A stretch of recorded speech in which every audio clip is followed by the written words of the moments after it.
to this afternoon's program, brought to you by the Center for Global Justice. I'm Cliff DuRand, one of the panelists for this very timely topic today. Our topic today is why socialism. That title has been advertised in various ways in different places. Some places it's just a declaration, where or why socialism. But in some places a question mark was added. Why socialism? Well, we'll try to respond to both of those interpretations of the topic. I will go first among the panelists. I'm one of the founders of the Center for Global Justice, a retired philosophy professor from Morgan State University in Baltimore, a lifelong activist, and have been living here with my wife in San Miguel for 15 years now. The second speaker will be Liz Mestres. Say a few words explaining who you are. Well, I didn't prepare that, but I've been living here. I'm from New York City. I worked in the left for most of my life. I've been here for about 3 years. Just getting to know what's going on here. So it's fascinating. She's a member of the board of the Center for Global Justice and very active. And our third speaker will be Bob Stone, who is? I'm a retired philosophy professor like this guy. I taught philosophy for 30 years at Long Island University, C.W. Post Center. And I've called myself a socialist since 1972. I'm 80 years old. Been here for 15 years, too. We started this center, Betsy Bowman and Cliff and I launched it. We're very, very happy to have folks, many folks here joining in our work. Betsy. Okay, I will start off. My remarks are titled Socialist Construction and Commoning. Forming commons. Now, for those younger generations who've been spared the Cold War anti-communist propaganda, socialism has a higher favorability rating than capitalism. So much so that U.S. opinion leaders are beginning to worry and seem to be launching a campaign to try to vilify socialism again, treating it as a dirty word, attacking progressives as socialists. For example, last week, President Trump spoke of socialism as a failed system that is against democracy and lacks respect for sovereignty. If that is what socialism means, then this authoritarian leader who is promoting regime change in Venezuela is a socialist himself. Well, putting that absurdity aside, we need to look afresh at the socialist idea today. In the 20th century, actually existing socialism, as seen in the Union of Soviet Socialist Republics and the People's Republic of China, was based on state ownership of the means of production. Louder. Maybe you should stand up. Folks can't hear Ben in the back, can you? Right. No, Got it. Got to stand up. State socialism meant state ownership of the means of production in the name of working class and a rational planning of the economy to promote the interests of the people. This state socialism did succeed in developing immense productive forces and raising living standards in what had been very poor countries. But as it turned out, they did not realize the socialist vision of a liberated society, and for a variety of reasons, they turned out to not be sustainable. That is why, in the 21st century, there has been an effort to reinvent socialism, moving away from the view that the state should do everything, now there is an emphasis on the empowering of an invigorated civil society and a socialist state that accompanies it, but not replaces it. Socialism is not to be built from the top down, but from the bottom up. While a socialist people needs a socialist state needs a socialist people. That is the perspective we are hearing more today, and it is where I'll be coming from in the following remarks. I don't want to talk about socialism, though. Socialism, as if it were a system. I want to talk about a socialist transition as a process of socializing the institutions of society. That is, a process of transforming institutions away from capitalism toward a collective empowerment of people over their lives. In this, I take the term social seriously. Social refers to the interconnectedness of humans, an interconnectedness in which all are mutually constituted in and through relations to one another. It is as members of a community that the humanity of each is enriched. The individual identifies with his community. Each shares in a collective identity. I am part of a we. What then does it mean to socialize an institution? To socialize an institution means to direct it toward a common good. Similarly, to socialize human beings, and as parents, we've all been engaged in that challenge of socializing our children, is to direct them toward a common good with a sense of responsibility to that larger community with which we identify. To use a musical metaphor, it is to tune it to the common good. Or using a compass as a metaphor, to socialize is to point it toward the common good. I find it instructive to think of the socializing process as a kind of reclaiming of commons from capital, a reversal of the process by which capitalism grew through the dispossession of commons, enclosing them, privatizing them, and commodifying them. It did this not only in what Marx called primitive accumulation, but continues to do so throughout its history up to the present, as David Harvey has argued. Socialist construction can then be conceived of as a reversal of that capitalizing process, as a reclaiming of commons, a socializing of those resources that are useful to human development.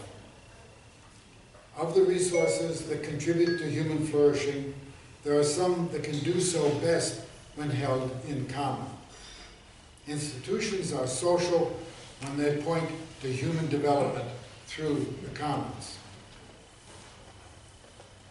Commons are shared resources held by a community, governed democratically and available for use by members of the community.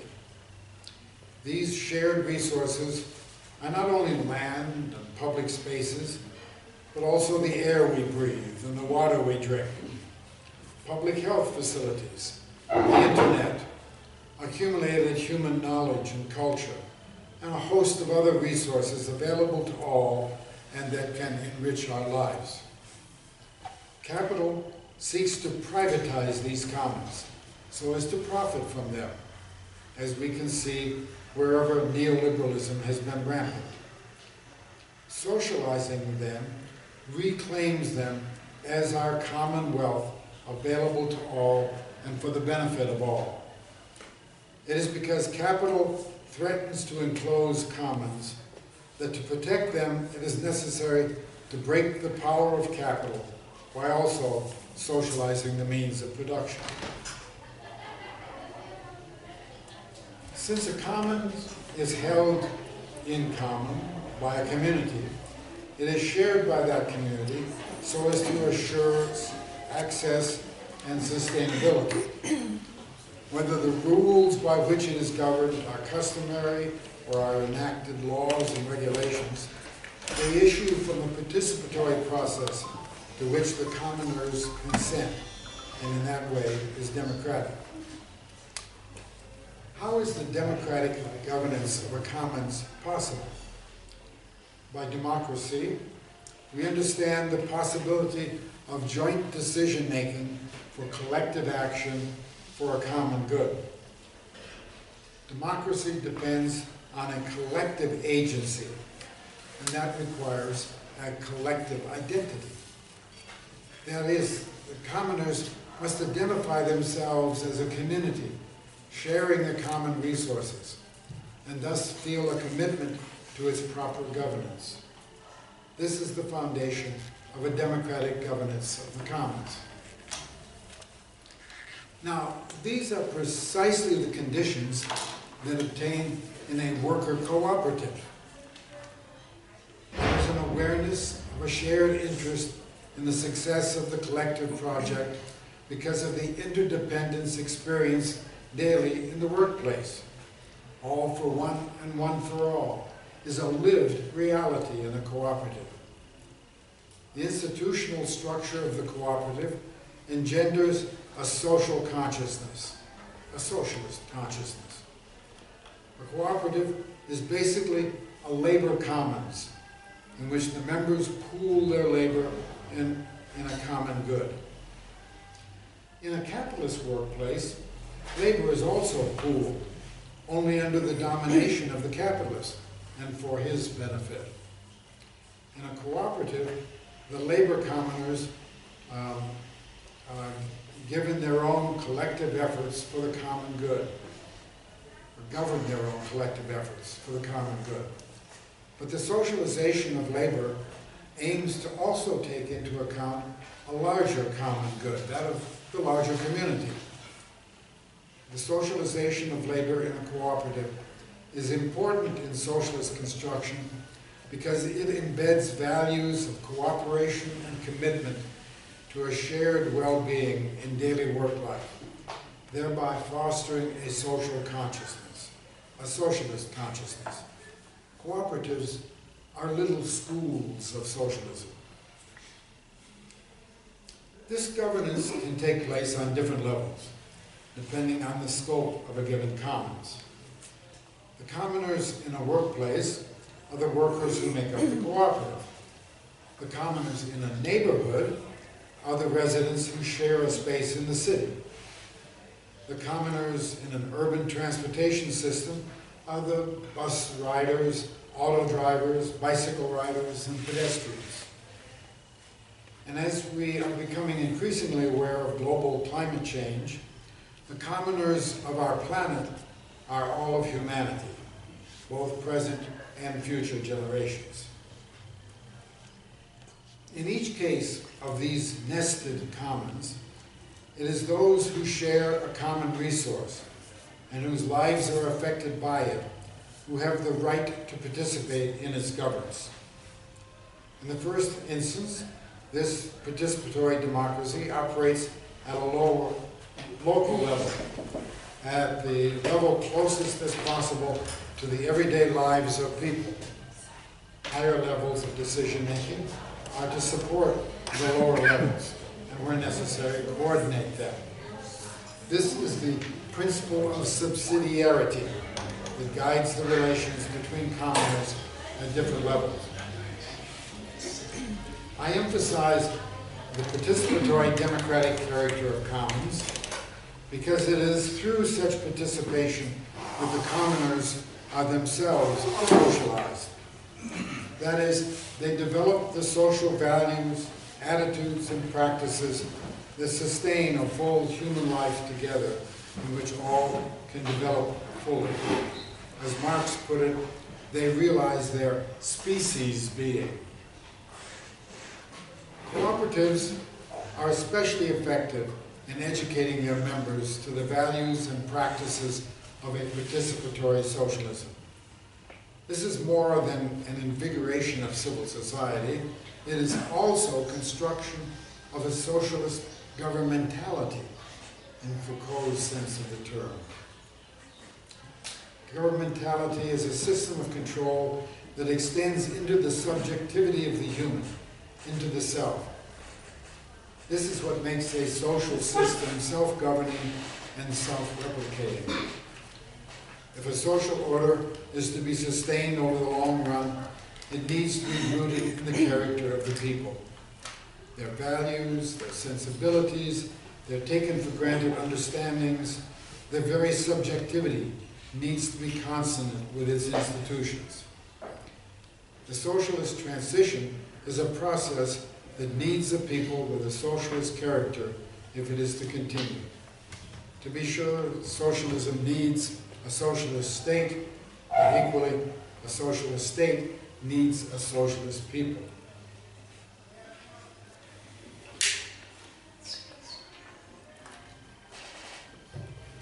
Today we see commons being defended in the capitalist world. For example, today there are intense struggles in Latin America as communities fight to protect their land and water from extractive industries.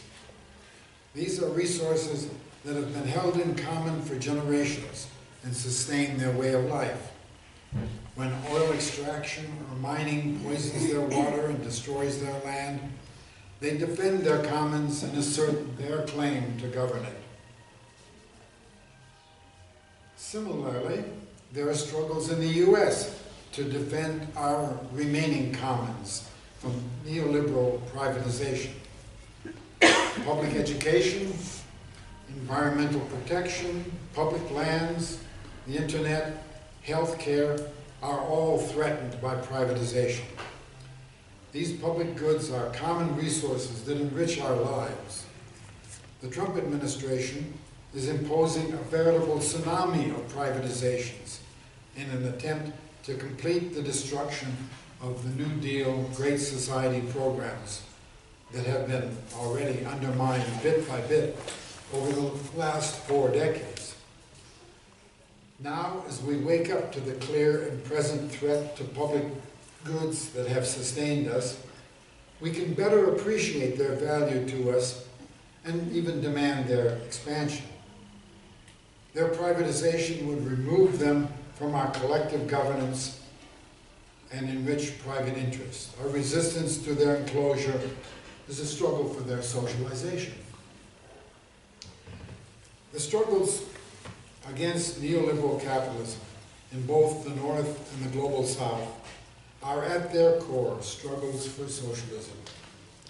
As we defend and seek to expand our commons, we are socializing our institutions one by one, although doing it within the context of a still dominant capitalism. That framework will limit how far we can go. Without state power, our gains remain vulnerable, and it is doubtful we can overthrow capitalism by their expansion alone. As long as the economy is basically capitalistic, the commons will be in danger. Private interests will look to enclose commons that can be turned to a profit if they are enclosed and commodified.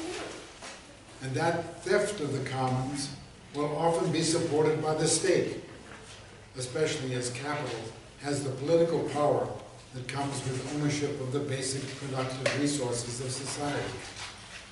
That is why, in the final analysis, the means of production must also be socialized. Until that is done, socialized medicine, public education, public lands, and all the rest are not secure. With the socialization of the means of production, society passes into a new stage where all the common institutions become sustainable. Until then, it takes continuous struggle to maintain those existing commons that nurture us, not to mention their incremental expansion to promote a fuller human development. What then does it mean to socialize an institution? As I've suggested, basically the same as when we speak of socializing a child. As any parent knows, you socialize your child by teaching the child social values and ways of behaving that enable him or her to live harmoniously with others in society. That is, the parent points the development of the child toward the common good. It is the same when you socialize an institution. You point it toward the common good. For example, you socialize the healthcare system by pointing it away from private profit toward the common good of a healthy society. That is, you make the health resources of society a commons available to all. That is socialized medicine. Similarly, you common the resources of the natural environment by making them available to all, while governing them in a way that is sustainable. That's what we do when we set aside land as a park for public enjoyment, or establish regulations to prevent pollution of the air, water, or land. Similarly, you common knowledge resources in public education through a system of schools and libraries. That is socialized education. Similarly, the internet is socialized when it is available in common to all for our shared benefit. Insofar as it is privatized, it no longer serves the common good, but rather the profit of some.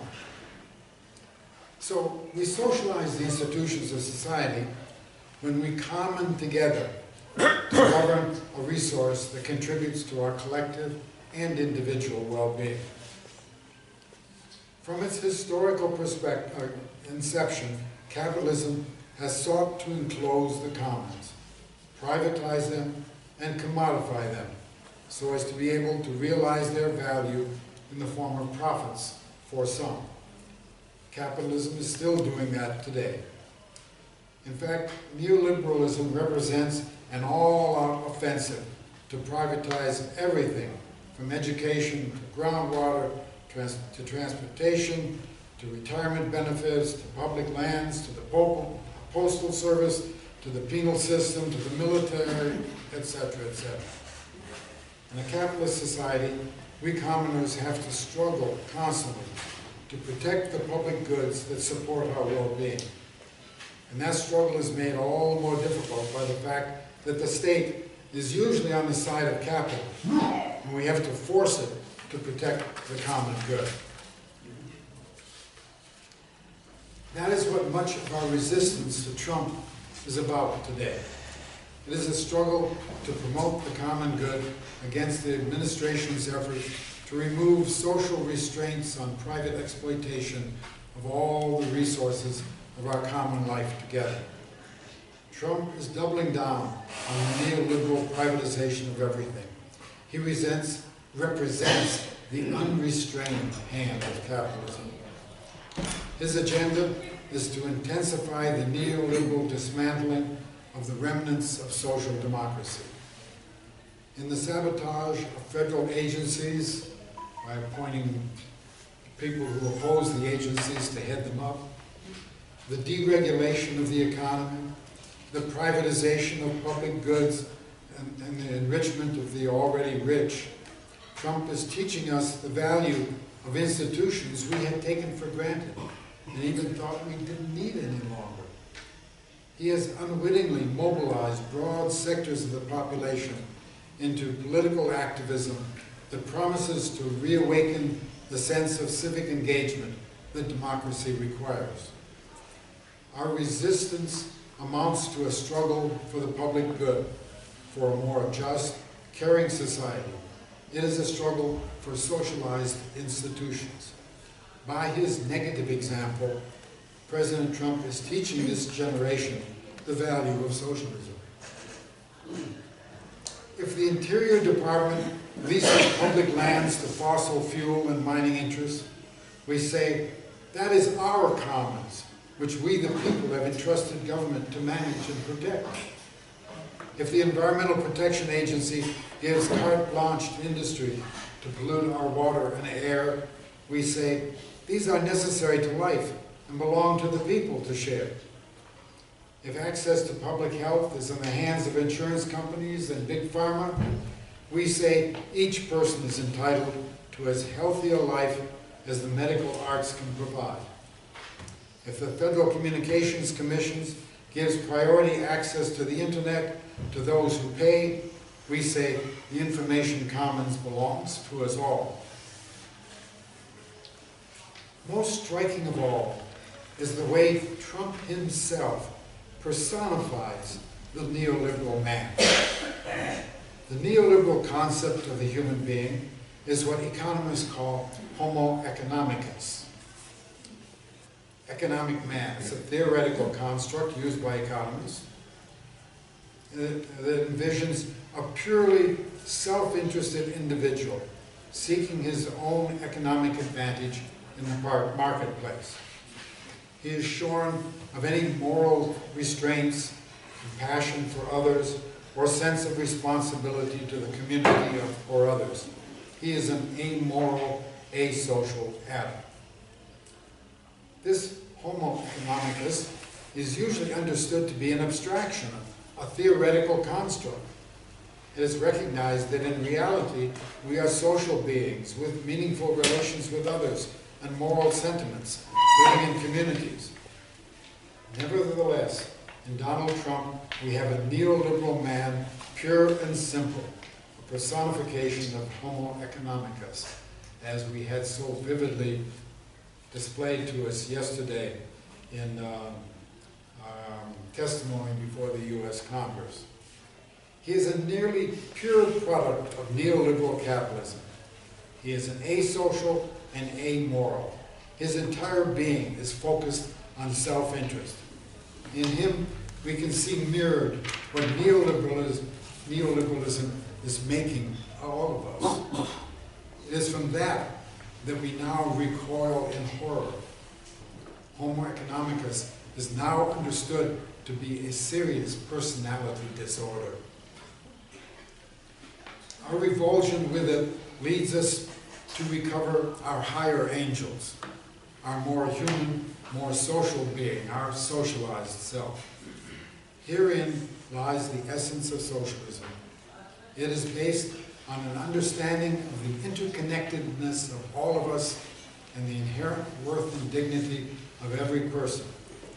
Given those principles, a good society is one that promotes the full development of each human being. And that is what socialism is all about. Thank you.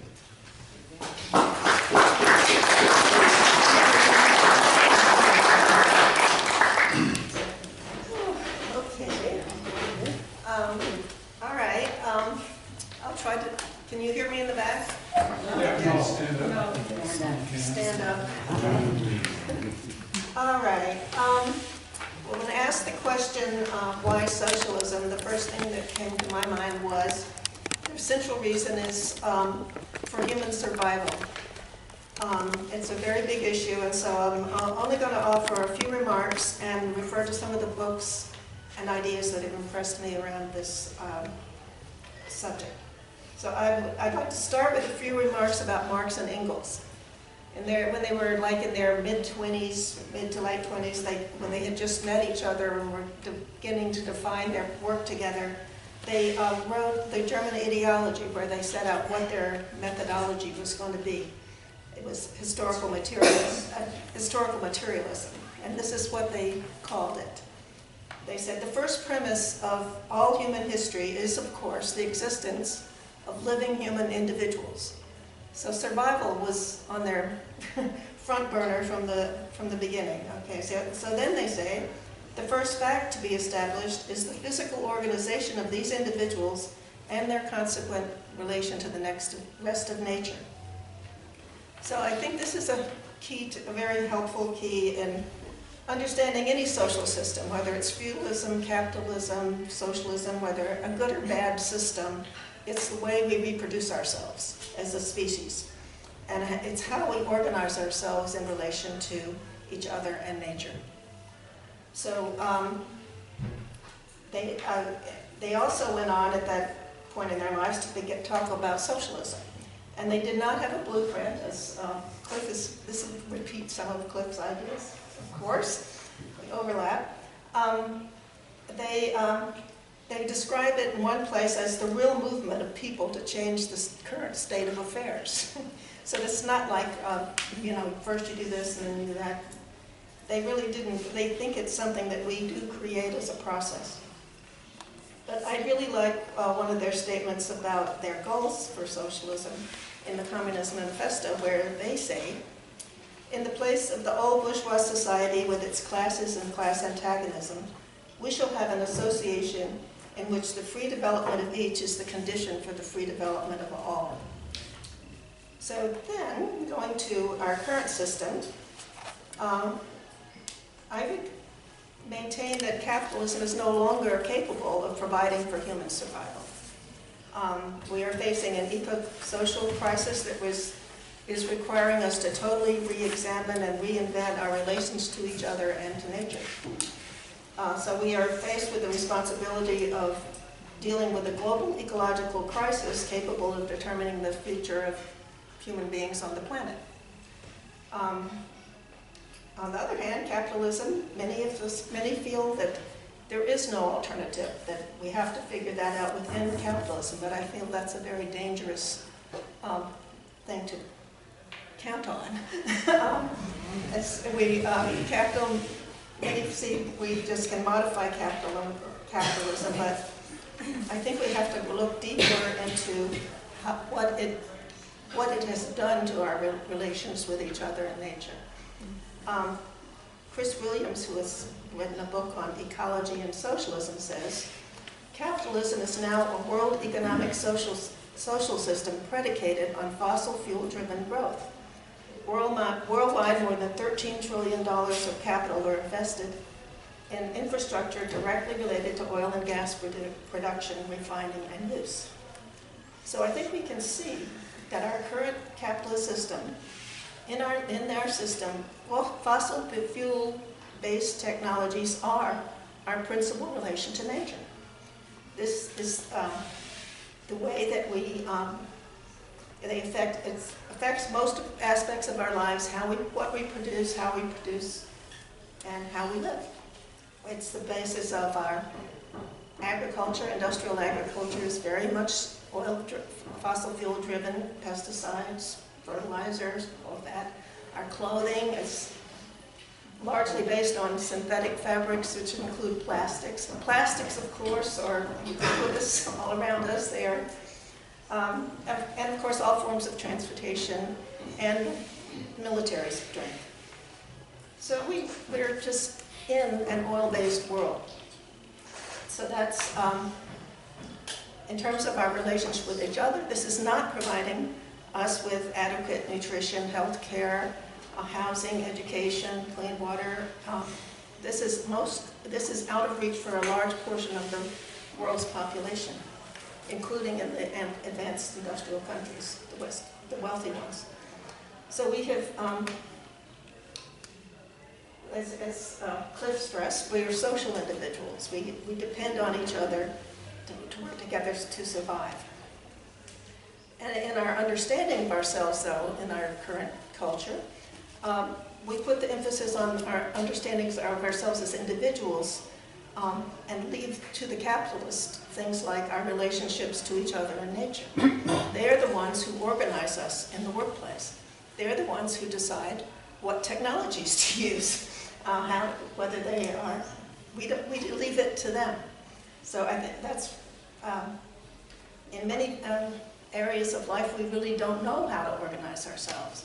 And so we are seeing movements evolving now that are looking to new ways to develop our capacity to work together. So that's one of the reasons it's been so difficult to move to another system, because we're so embedded in this one. We're having to change almost our total way of life. Okay, so where am I? I'm trying to go. So what can we do? It is a bit overwhelming sometimes, but what strategies can we employ? How can we reinvent how we relate to each other in nature? And so the first thing I'm going to point to is that all of this implies an enormous cultural shift. And one book that I'll cite on this, these are bullet points, so all of them could be a book. So I'm listing books for you. So in the terms of the cultural shift, there's an interesting book called Putting Life in the Center. And it's written by 3 ecofeminists in Spain. And they stress how the need to refocus in a very deep way on what we really need to live and how we're going to do it. And we need to understand that we have to retake control. And they also stress that we need a deeper understanding of our interdependence that Cliff was focusing on, and learn the better ways of working together. And it also implies that we're in a complex transition to a new historical epoch, possibly lasting decades and centuries if we are successful. So as Michael Lebowitz stresses in his book, Build It Now, Socialism for the 21st Century, a new social system doesn't just fall from the sky. It's not just seizing the Winter Palace or anything like that. We have to take a long view. But in the immediate term, we have urgent crises that we have to deal with. We have to act to reroute the worst scenarios of the eco-social crisis and develop new perspectives and agreements with which to build a different kind of future. So just on strategy, continuing, in the early 90s, Samir Amin wrote a book called Empire of Chaos. And he outlined 3 key tasks for strategic tasks. The first was hold back the onslaught. That means we have to do everything we've always been doing in resisting the powers that be. We have to pressure and challenge the governments. We have to work within and out of the government. We need to protest, employ direct action, mobilization, everything we already know. Then we have to accumulate strength.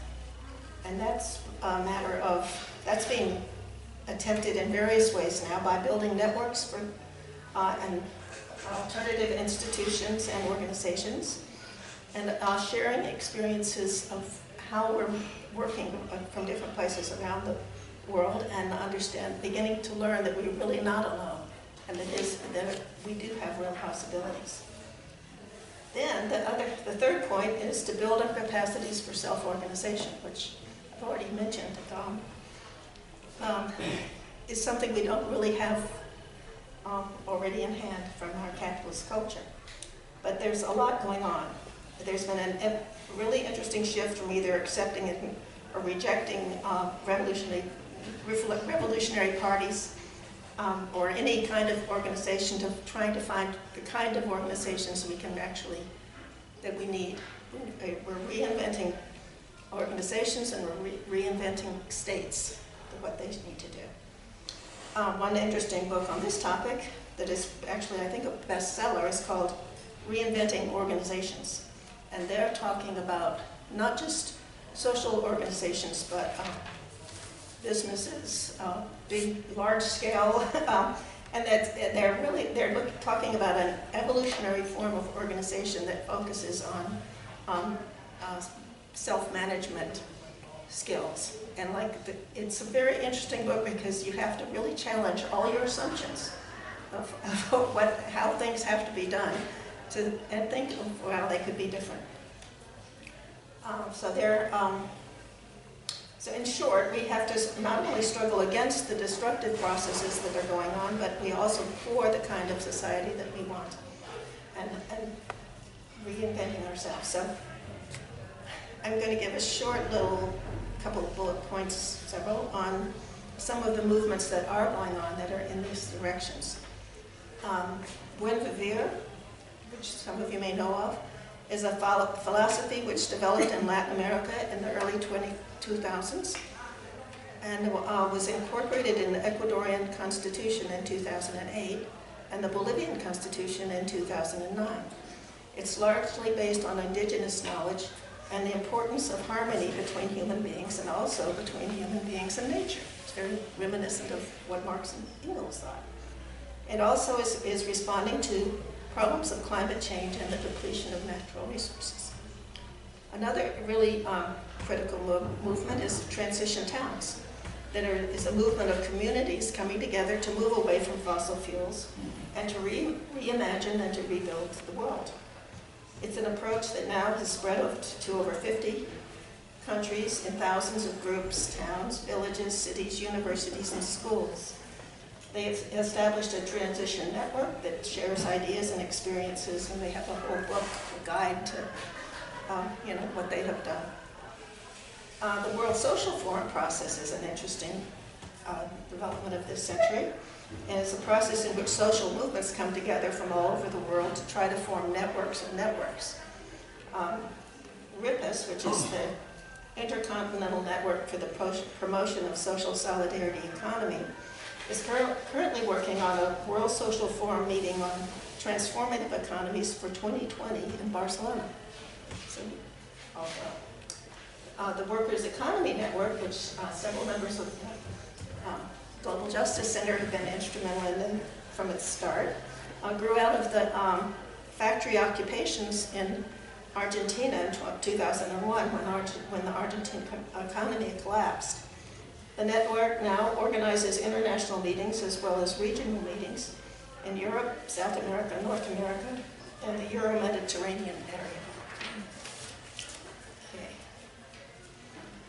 I was going to talk about Cooperation Jackson, but I will leave that for if anyone wants to. Okay, I'll talk about it.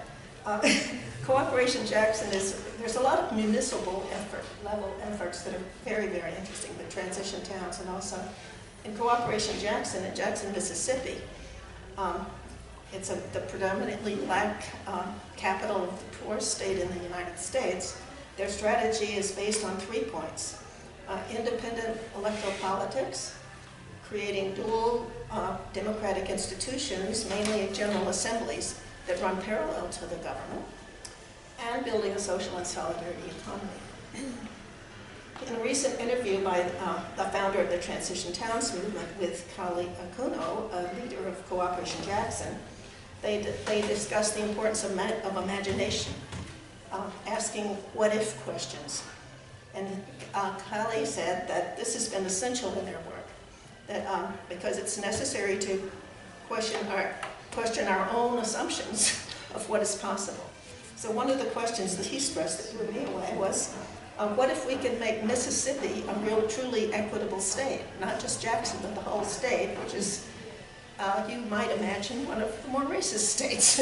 And they're seeing a new generation of white people that is more open to thinking differently.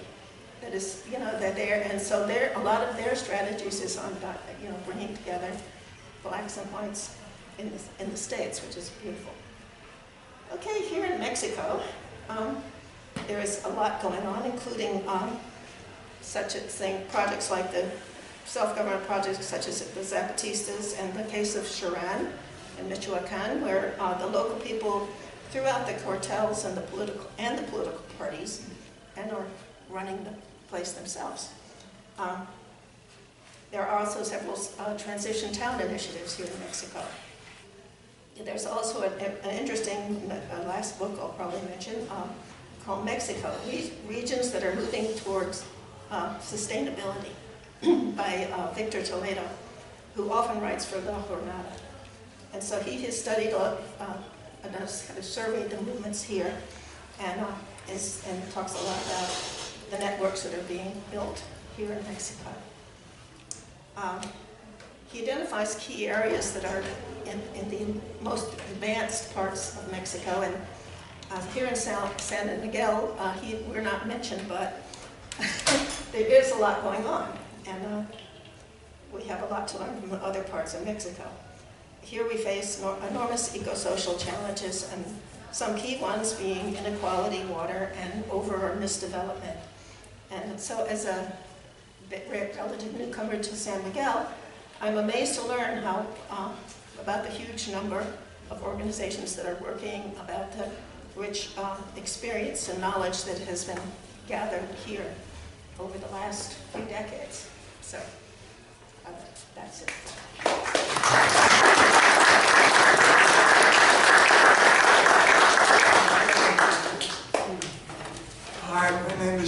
Stone. I'm with the Center for Global Justice since I arrived with my partner Betsy Bowman in 2004.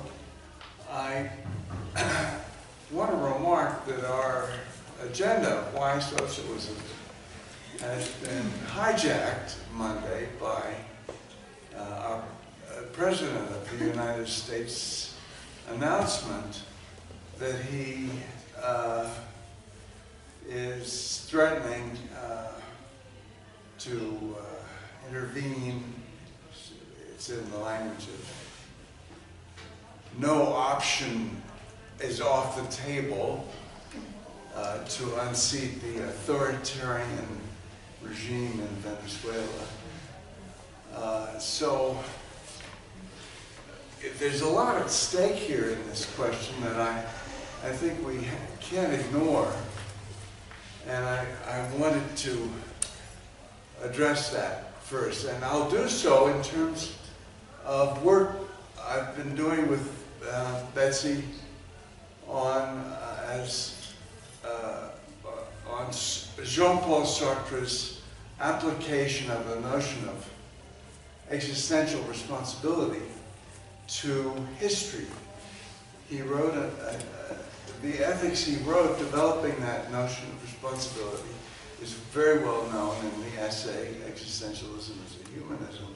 Much less known and untranslated, hard to find and put together, is a second ethics he wrote in the mid-60s, applying that notion of responsibility, claiming that we are responsible for the history we make, often declining to take responsibility for it, but which we could do, which we are responsible for, and we could take that responsibility, and in fact, we could make our history together. So my talk here is titled Today's Choice, War or Integral Humanity. Integral humanity being the central notion in that ethics. So please bear with me. I'm going to just say that my observation is that what's at stake is the no military intervention in sovereign nations part of the Charter of the United Nations, dating from 1945. If we don't oppose this purifying South America of socialism, the troika of tyranny, it starts with Venezuela, but then they want to go on to Cuba and to Nicaragua,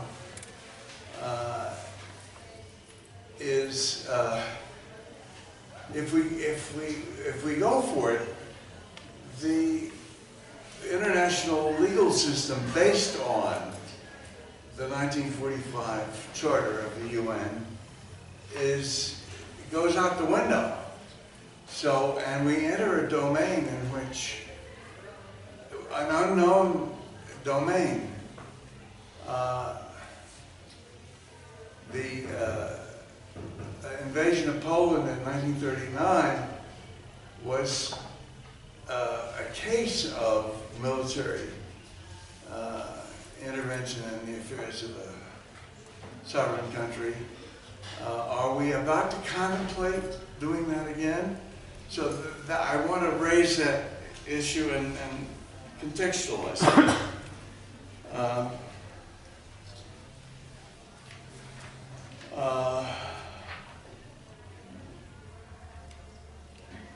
Let me offer as a vocabulary a sketch of where this question about the merits and demerits of socialism might be placed.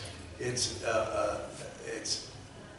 derived from Marx's and Engels' historical materialism, so it's not neutral I'm not going to argue for it. I'm going to propose it as a context for a discussion, but please jump on any problem you find with it. Feudalism rewarded according to inherited wealth. As such, it resisted change. Capitalism came along in the 1500s in England initially and rewarded according to uses we make of our abstract equality in free markets in labor, land, and capital, and you sort of get the result of how you make use of those resources that you have or don't have. Obviously, landless peasants who had only their labor power to market in that context. Socialism today only partially and episodically realized claims it rewards according to work for the common good.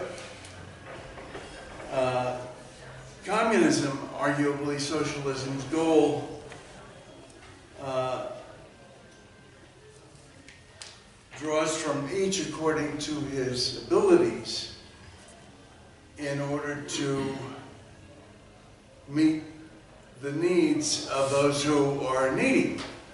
So from each according to his ability and to each according to his need is the slogan or lemma of communism, and presumes that humanity is unaided by God or government, can meet its own needs, is sufficient to meeting its labor, its freely pooled and shared labor is sufficient to meet its own needs collectively. So the autonomy of communism is a collective autonomy. That's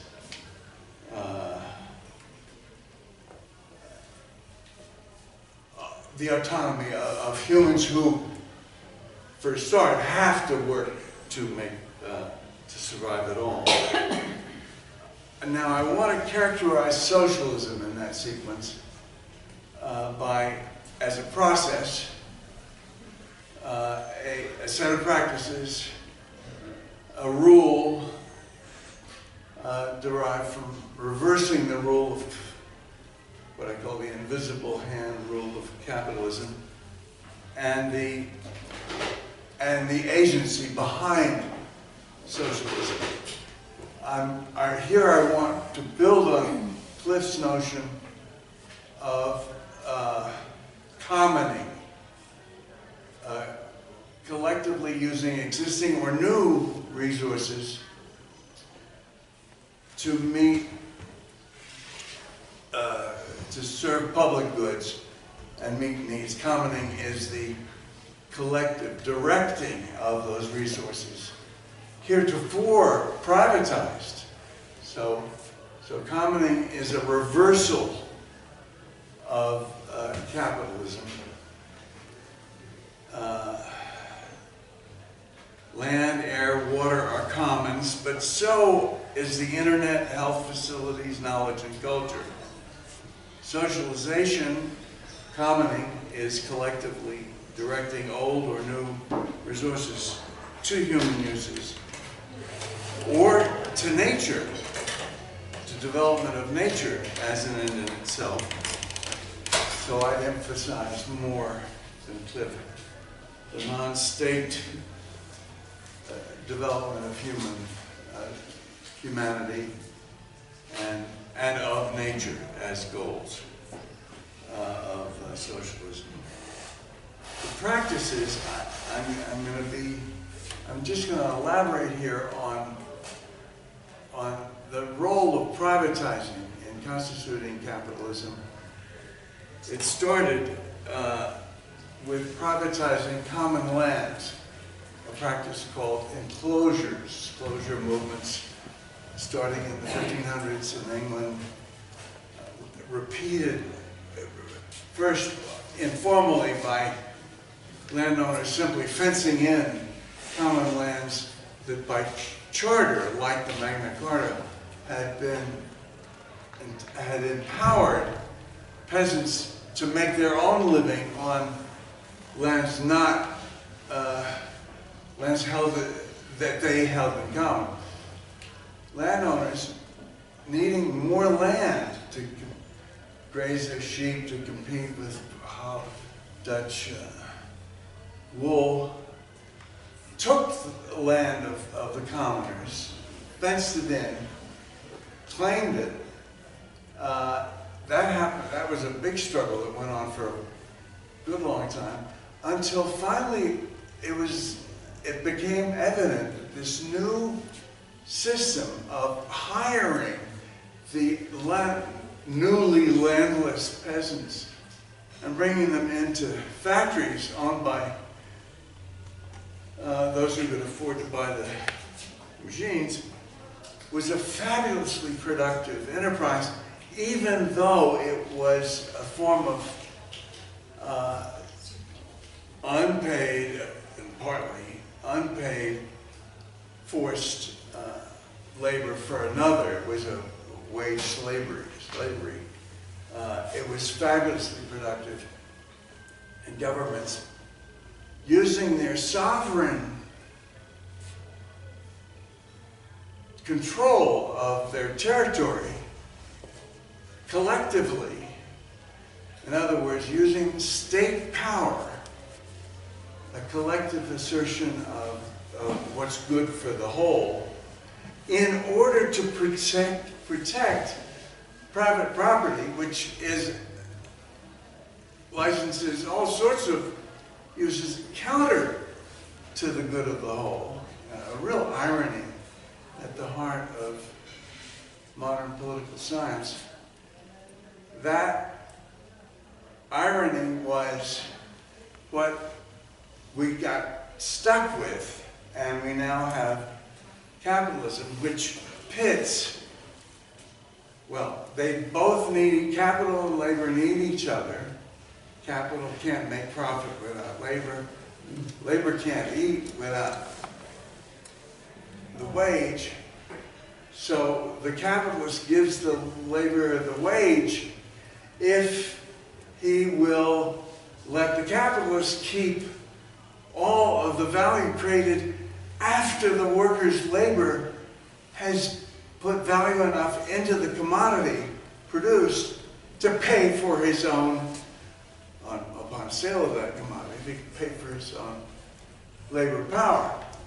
So what you have here is laws that instill in respect for private property the extortion of surplus value from the surplus labor after the workers pay for themselves, license that extortion from workforces. That's how capitalism started, but now it's ending its productivity. Vanguard capitalists like Bill Gates and Jeff Bezos and the like make their money not from value created in surplus labor time, but from rents by us who use their monopolistic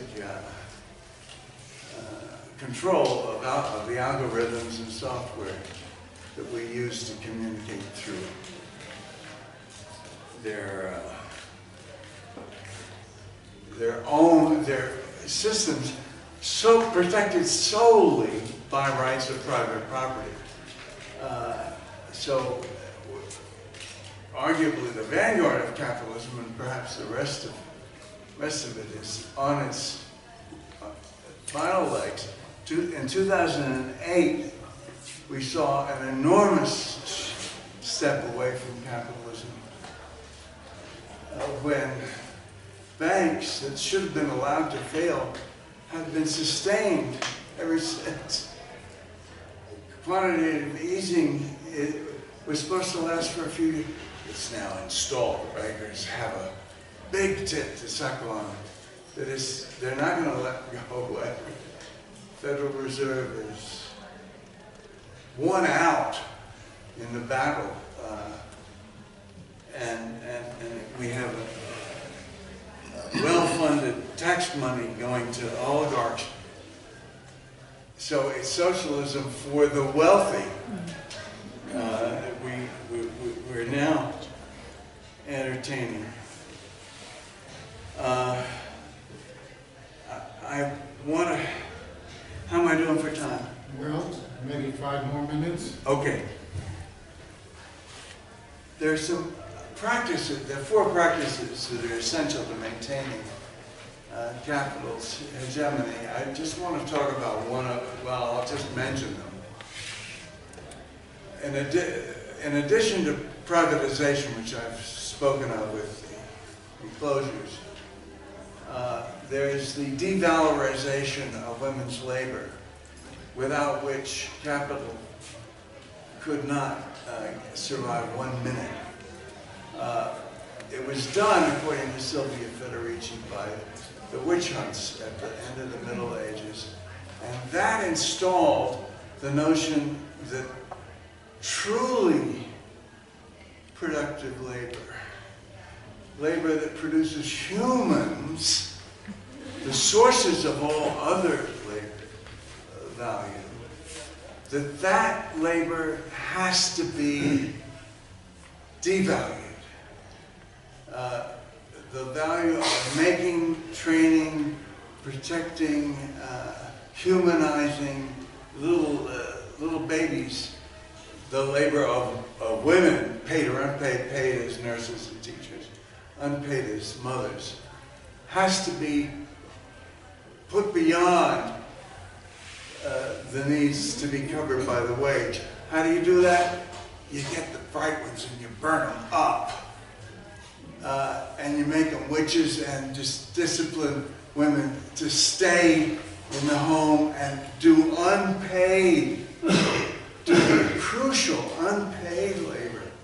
So what would reversing that practice do? And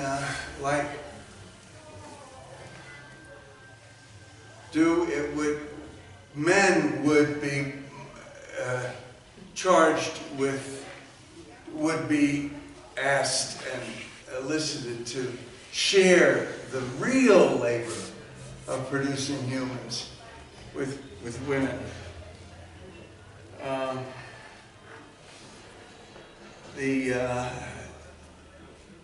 That's one reversal that Cliff is talking about. I'm just trying to fill it in a little.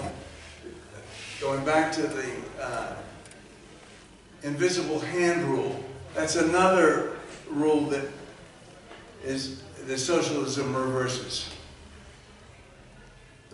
What happens is that the claim in Adam Smith's Wealth of Nations, 1776, is that if you pursue your own good, if you enter into a market with what you possess and offer it for exchange, in exchange for what you need, you will, and that market is unregulated by law or morality, child labor, whatever it takes to create value.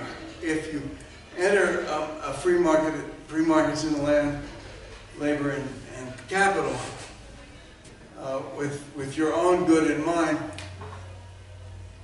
the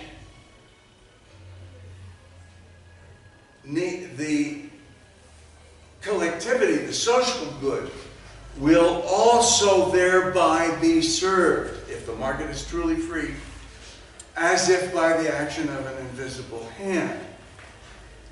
And the invisible hand part is crucial because what it's evoking is, you can't have God in there, of course, magic. The magic of the marketplace. Well, it doesn't work, we're learning. I'm sorry, since 2008, the market failures to meet needs are legion, obvious, and galloping. Reversing that rule means if you put the group first, if you put others near or far first, the good of the individual will be served as if by the action of an unseen hand. One example of this is the practice of potlucks. takes a conversation, the ideal conversation I have in mind is that between women planning a potluck. I'll bring the 5 minutes, it's fun and it's over and it works. You have the event. So we're not talking about heavy-duty state planning. We're talking, okay, am I finished? Yeah. We need time for questions. Okay. I've just to go back then to where this moment and what is at stake, I'm going to read my closing paragraph. So maybe we can get a context for this threat of invasion on Monday of Venezuela, Cuba, Nicaragua. We're not living through the days immediately before September 1, 1939, which was the day Hitler invaded Poland and started the Second World War and elicited declarations of war from France and UK. Nor is, and it's not that day because we know after Hiroshima, August 6, 1945, what World War III with nuclear weapons would be like. We're not facing that. At least, we know we don't want to face that. Nor is it June 25, 1945, when the representatives of humanity, which had by then lost 40 millions of its youth to the Second World War, didn't want to allow military invasion of sovereign nations, which started that war, to be repeated. So they signed the agreement in the Opera House of San Francisco on that date. It's not that date either. That date is speaking to us. Those people wanted to bind future humans to respect for the UN Charter, whose main point, the UN's claim to be the embodiment of international law, stands on not the non-intervention practice. So it's not that. Today is February 28th, 2019. We come after those dates in 39 and 45. We now know what military invasion of Venezuela, defended by the nuclear weapons of China and Russia, might mean. We know the sacrifice that was made to get us to hearken to that prohibition installed in the UN Charter by those dead now, long dead people. I was 7 years old in 45. So So how then shall we make history in this, at this moment and in this situation? Thank you.